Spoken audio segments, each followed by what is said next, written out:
Hello, and welcome to today's program. This is Your Health Matters. I'm your host, Dr. Peter Hogenkamp, and today we're going to be discussing intermittent fasting on the program. I've asked my friend and colleague, Dr. Mike Kenosh, to help me out with this. So Mike, welcome to the program. Thank you, Peter. Thanks for having me. So I wanted to frame today's discussion by saying that I am the father of 4 millennial children. And as a consequence of that, I have had drummed into my head, perhaps beaten is the better word, beaten into my head the idea that the old ways of doing things are not necessarily the best ways of doing things. In fact, sometimes they can actually be not good ways of doing things. As a case in point, I refer you back to one of the discussions we had several months ago about the food pyramid, which was released by the USDA in 1992. As many of us know, I think we're all familiar with the food pyramid. This recommended that each American have 6 to 11 servings of grains, rice, bread, and cereals every day. And I think Dr. Kenosh and I would agree that this is not only not correct, but pretty much the opposite of what you should be doing. But the idea is that this is information that is not only incorrect, but probably detrimental to your health. I could point to you to a number of studies talking about the weight of Americans and the health of Americans during that time period. But I will tell you that by even the most conservative study, Americans have gained 10 pounds since 1992. So, and we can't blame the food pyramid for all of that, but I certainly think it doesn't help when we're passing out kind of information that is possibly detrimental to our health. Moving that back to our discussion today, I can hear my mother telling me as I walk out the door, Peter, you can't leave the house until you eat breakfast. Breakfast is the most important meal of the day. This whole idea of 3 square meals is good for us. And Mike and I were just kind of talking before the show, and we were saying, who said 3 square meals is good for you? And on what evidence did they base that? So let's get back to our topic today, and that's intermittent fasting. And I want to just talk to Mike about, first defining what intermittent fasting is and telling us how you would do it. Okay.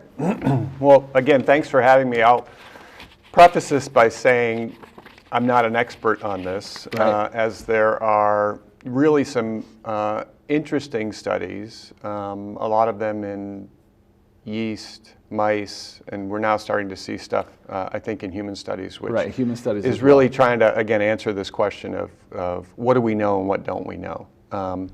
But intermittent fasting is probably a general term that could encompass a number of different types of caloric restriction, so restricting your calories.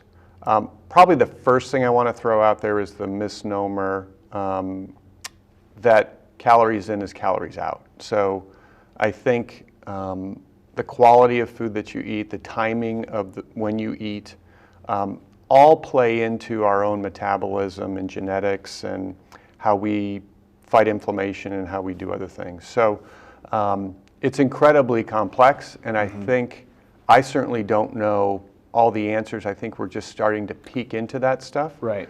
But I think we've seen some really promising evidence to show how helpful it can be along a broad spectrum of our health. Right.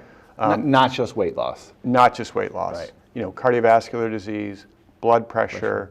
I think really the insulin, the whole insulin Right. axis and how our insulin works in our body, and whether we're moving towards diabetes or not moving towards diabetes.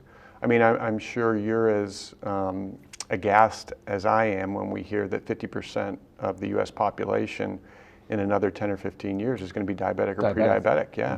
These things and the obesity rate and these things really, we can't link them to It is, however, one. a good job for job security for me, Mike. Yeah, right. But it is, it's difficult because when we see these misconceptions like the food pyramid and other Right. things, and we really boil down the information to what we do know, it changes what we thought we knew. Right. So kind of sticking with what evidence suggests is Yeah. a great idea. Right. And it's always changing too. In medicine, the things that we thought were right, we could go into many examples of that. Absolutely. Yeah. But I would say that my personal experience with fasting, I remember being at a conference I don't know, probably 12 years ago. It was actually a wilderness medicine conference. Nice. Which they have some of the most interesting lectures I've ever seen. But a particular presenter whose topic was something like, how do you start a fire anywhere, anytime, had mentioned during the lecture that he fasted. And I remember somebody asked him, well, what are you talking about? What are you doing? And he kind of off the cuff talked about the health benefits of it. And it always kind of stuck in my mind like, I should probably look into that a little bit more. Right. But I didn't. Right. Until years later, you made me get a colonoscopy, which was a very good idea for my health. Right. And I was actually under the impression at the time, I had thought I had switched eating to healthier habits, small frequent meals, different foods that I ate. I was dreading the colonoscopy, not because of the procedure so much, but not eating. Not eating, right. Because I was used to eating every 2.5 to 3 hours. Right, because it's like a 3-day program where you have to prep for the colonoscopy. Right, yeah. right. And so what really surprised me was during that time that I wasn't able to eat 24 hours before the colonoscopy, I felt awesome. I really felt good. Right. And I thought, and it kind of, I Went think, back to what that guy was telling you. brought that memory back up. Yeah. Yeah. So I started doing it probably about 2.5 years ago in my own way. I will say I really didn't know what I was doing. Not that I know what I'm doing now. Right. But looking into some of the new trends, I would say that it's changed a little bit of how I do things. Usually people talk about intermittent fasting. It's like a 16 to 8 type thing? Yeah. Yeah. So linking it to your circadian rhythm Right. and your body's clock and how that affects your metabolism, your genetics, your hormones, all that stuff seems to be very powerful. But there are other categories too.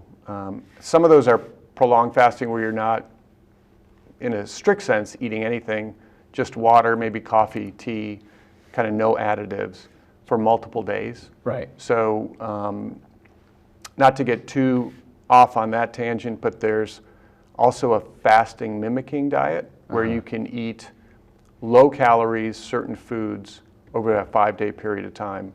And for somebody who's otherwise healthy, they're showing evidence, of improvement in a lot of metabolic markers, disease states, inflammation. But this being generally better tolerated than actually just doing like a water-only fast for 5 days. Right. There are some people that get to that point. I mean, I like to think of it as, I'm doing a couple 5Ks and these people are running ultra marathons who are doing the 5-day fasts, just water only. But I think looking at prolonged fast, looking at intermittent fasting, and then there is some basic science, again, more animal models, not a lot of human models, in just caloric restriction and reducing your calories just every day. Right. And how that changes metabolism. But that's pretty difficult to do for a lot of people long term. So let's say a viewer's watching this program and he or she just says, I want to try this. Mm-hmm. So how would they try it? What's the easiest way to get started? I think intermittent fasting is a great way to get into it. Right. So when we, I should probably use the term time-restricted eating is what people, time-restricted eating. Yeah, time-restricted eating. So looking at establishing that circadian rhythm with food or reestablishing that circadian rhythm with food and the health benefits, because your body responds to the time that you eat. Mm-hmm. Obviously different hormones, chemicals, all so those you were types saying of calories things. in, calories out. That's actually too simple. It's actually also when you eat those calories. Absolutely. Yeah. It's when you eat, it's what you eat, it's how, it's a whole bunch of different, yeah. It's not as easy a math equation as we know. So to make it simple, let's say I wanted to try it. Yeah. Eat between noon and 6? Is that too simple? That's great. I would actually start with a 12-hour eating window and a 12-hour not eating window. So the earlier in the day you can do it, the better. Okay. So 8 to 8, well, you're getting into later hours where your body's not so primed with insulin and with biochemistry and other things. So if you can make it 6 to 6, right, and if that fits in your schedule, beautiful. Start that, see how it goes. It's very flexible. You don't have to do it every day. You can do it every day if you want. And again, that kind of gets you introduced into it and gets your body used to it. And then as you expand the non-feeding window, and shorten the feeding window, Right. the health benefits seem to be better. Right. So start off 12-12. If you start off 12-12, Narrow it down. yeah, go to 16-8, Right. go to 6-18. And there's also this 5-2 intermittent or Yeah, where you basically 2 days a week you have almost very few calories. Right. 500 or less. right. Yeah. And that, again, we don't know what the dose, what the best way to do it for the maximum health benefits is.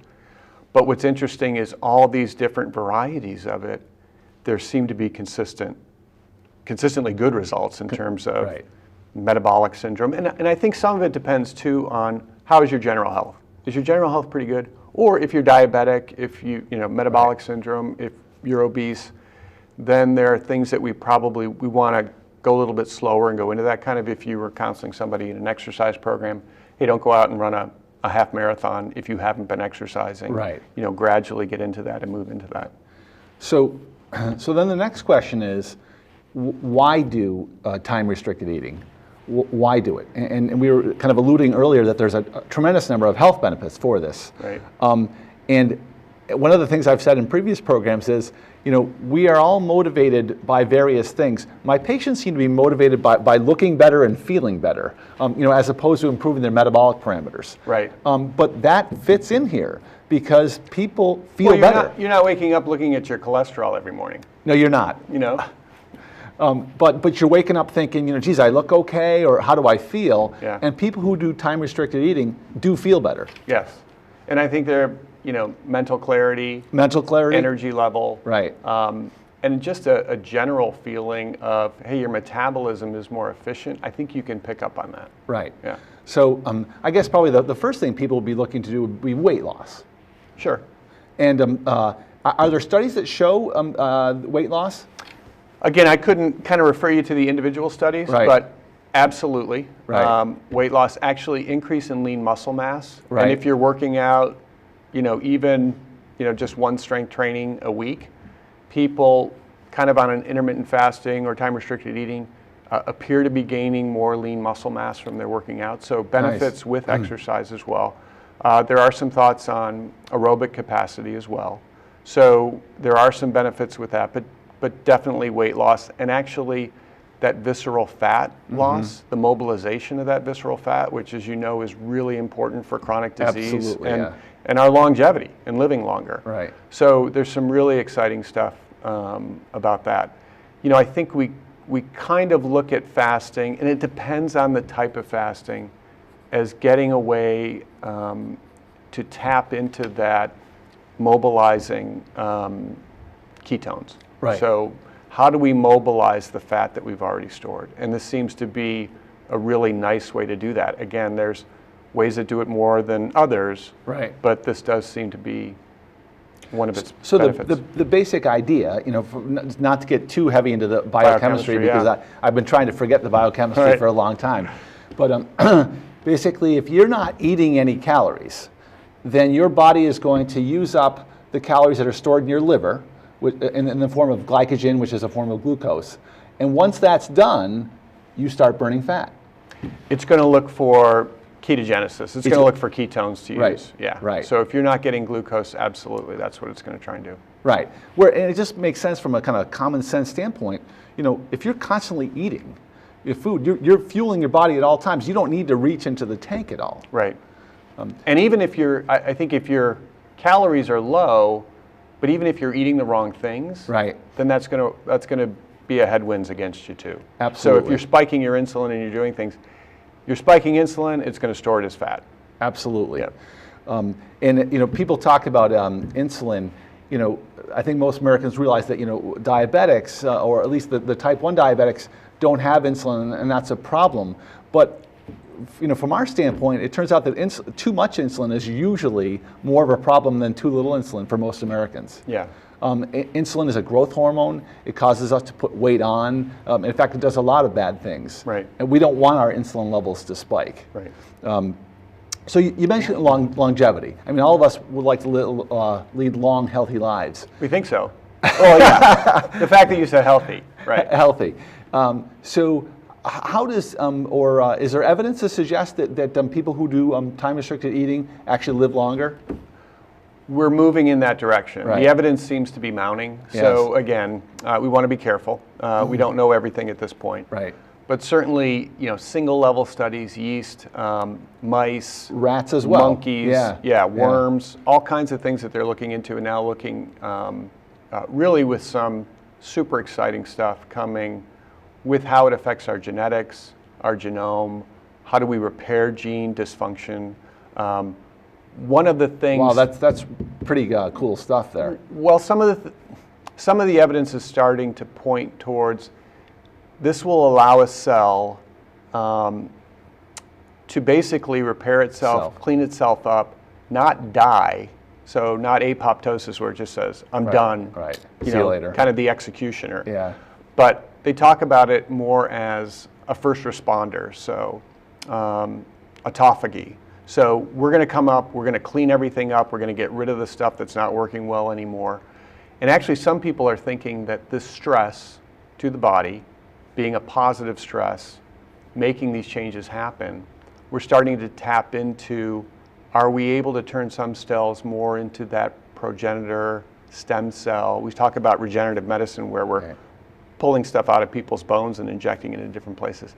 This seems to be kind of our own inherent mechanism maybe for doing this. So people are looking at studies in cancer, people are looking at studies obviously in autoimmune disease, but absolutely being able to not necessarily reverse the effects of aging. There are people that are starting to look into that, kind of crazy, but slowing down your clock, absolutely. Right. Yeah. I was in some of the research I was doing to prepare for today's episode, I saw that there's quite a bit of looking into the effects of intermittent fasting on cancer. Yeah. Not only preventing cancer, but also actually slowing down the effects of cancer once people actually have it. Or even improving the actions of chemotherapy and other things. Right.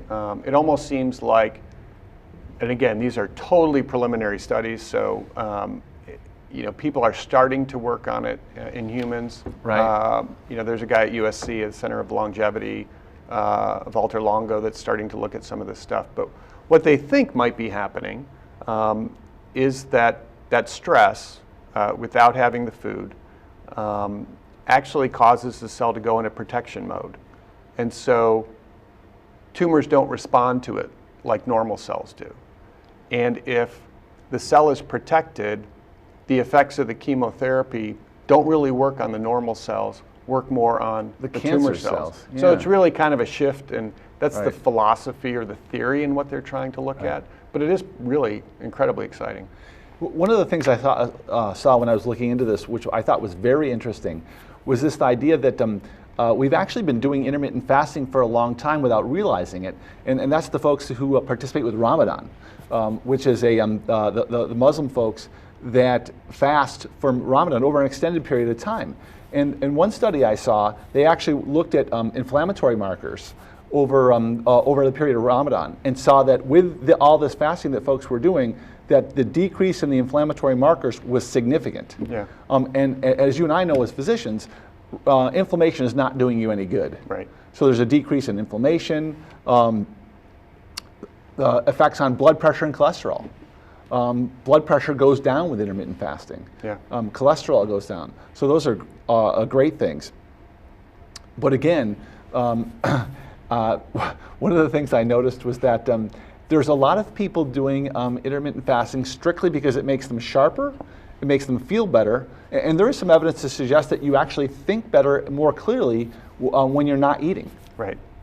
Yeah, I would totally agree. And again, we don't really know what the right method is. Right. My personal thought is that I think the benefits of it, it's flexible. Mm-hmm. You can do it however you want to do it. Right. And I think even though there's different whatever ways. Fits into your lifestyle. Whatever fits in to your lifestyle, whatever makes sense for your particular day or week, your schedule.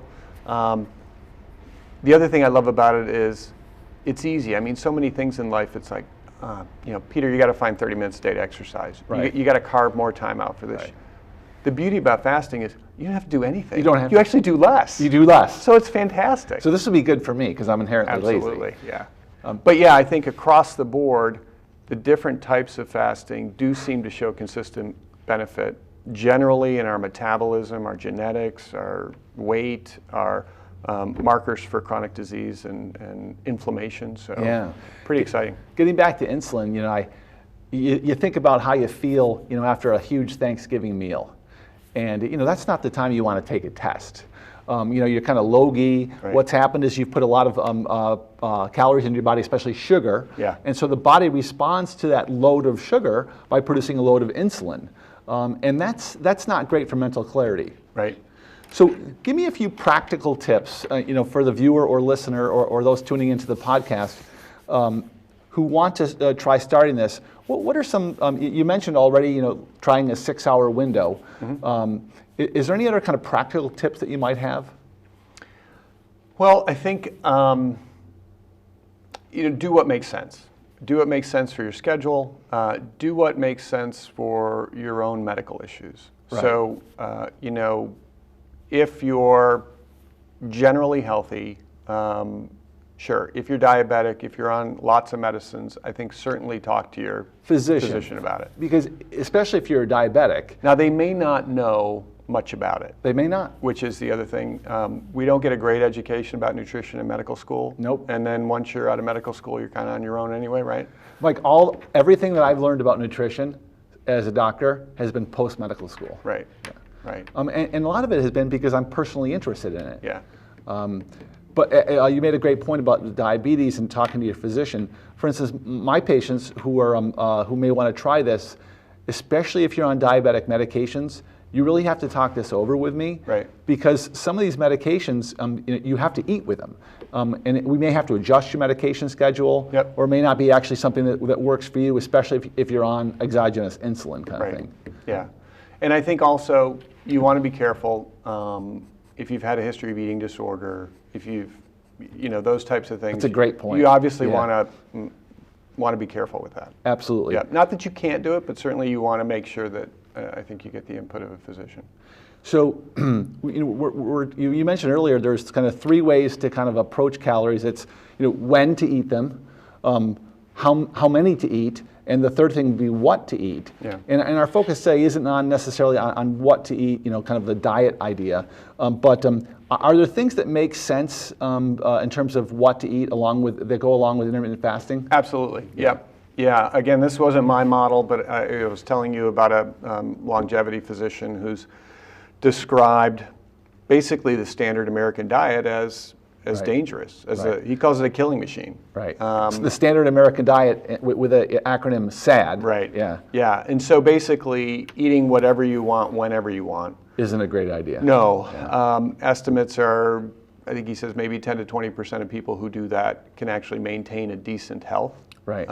And so many of us, again, as we see these numbers of obesity, prediabetes, diabetes, actually, there was a study a couple of years ago, I think 2015, that showed for the first time since they've been charting data, they've seen that the death rate has spiked up for American males at a younger age. Yeah. So we're no longer able to say, hey, we're moving forward. Right. People And that's are dying despite sooner. all the improvements, Mike, in medicine, in technology, Right. in science. Despite all those improvements, the death rate actually took a step back. Right. And that's basically because, us. Yeah. So I think, his point is a lot of the data on what we're eating is wrong and how Right. we're eating. Right. So there are different levers that you can pull. Right. And they're not all mutually exclusive. Nope. So, if you're restricting the time that you eat, that certainly probably impacts your calories. Right. But I think the point would be if you're interested in improving your health, if you're interested in living longer, this is an incredibly easy, I don't want to say tool, but this is a great tool that doesn't cost you anything, Right. that's flexible, that you can grow with. Mm-hmm. If you're still shoveling the same old stuff into your mouth, Right. and it's not healthy if it's the standard American diet, you're probably helping yourself. You'll probably actually see some improvements. But if you also look at what you eat, and the quality of food that you eat, and getting away from the processed and chemicals and all that stuff. It's probably going to add more bang for your buck. Absolutely. Yeah. And one of the things that I tell my patients is, I'm constantly talking about real foods and a protein-based diet, Right. and that protein diet and fats do something, they satiate you, which is something that carbohydrate doesn't do. Yep. So if you're going to be eating for, let's say, 8 hours a day and not for 16 hours a day, you probably want to put something into your system during those 8 hours that keeps you full. Right. And one of the things that carbohydrate doesn't do is it doesn't keep you full. Right.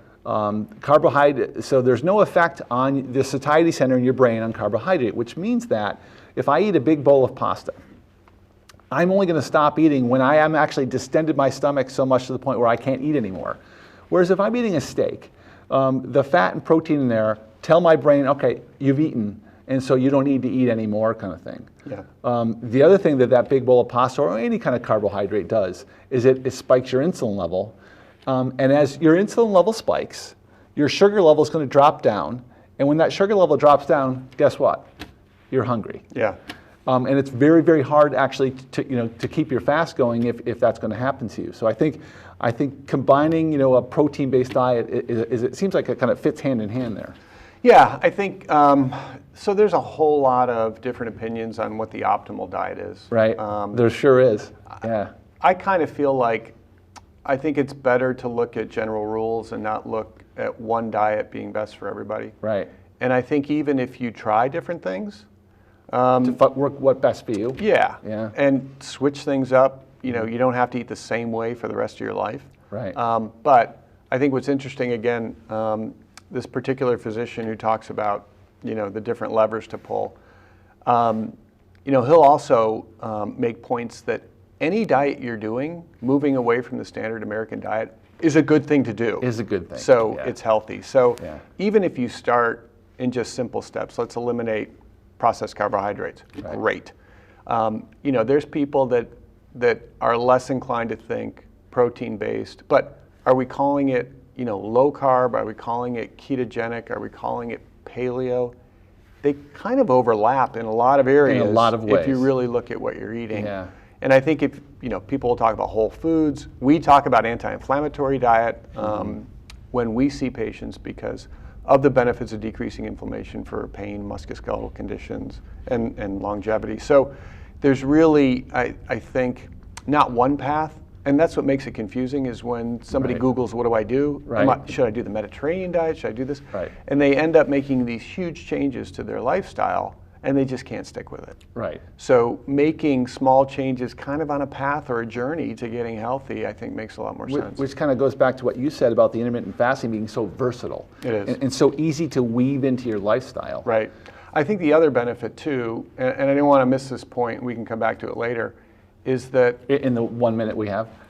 is that you gain control over kind of some of those impulses that you used to have. So you talked about, Right. in religion, spiritually. I mean, people have been doing this for thousands of years, right? Yeah. So what I've noticed in my own particular experience is that it was kind of difficult. I started with a 24-hour fast just because I didn't know any better. And so Right. I picked a day of the week. I ate breakfast. Didn't eat till the next breakfast. Nice. Just water, coffee, tea, whatever.